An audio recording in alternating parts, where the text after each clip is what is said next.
শশা আনছি, ঝিঙ্গা আনছি, কুমড়া আনছি। এই যে শশা, ঝিঙ্গা, কুমড়া নিয়ে আসছেন, এগুলা কি বাড়িতে নিজে করছেন? জি, নিজে করছি খেত। যা খরচ করছেন সেগুলা কি উঠবে? হ্যাঁ, উঠবে। উঠবে। নিজেও তো খান। নিজেই খাইবেলে করছিলাম, ওখানে যখন বাড়তি বিক্রি করতে আসছেন? বিক্রি করি।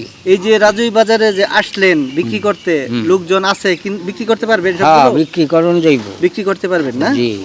এই কৃষি ছাড়াও আরো কিছু করেন কিনা? না, কৃষি ছাড়া মনোরণ পোলট্রি আছে আর কি, মুরগি, ডিম। মুরগিও আপনি পালন করেন? খামার আছে? খামার আছে। খামার আছে না? খামার আছে। আপনার সংসারে কে কে আছেন? আমার আল্লাহর মাল 3টা ছেলে, একটা আর্মি চাকরি আর 2টা এই কৃষি কাজ চালা। এই যে আপনি মুরগি। আপনি যে এইগুলা বিক্রি করতে আসছেন, এই টাকা দিয়ে কি করবেন? টাকা দিয়ে খরচ করাম নিজের। নিজে এখন নিজের খরচ নিজেই করেন? নিজের করি।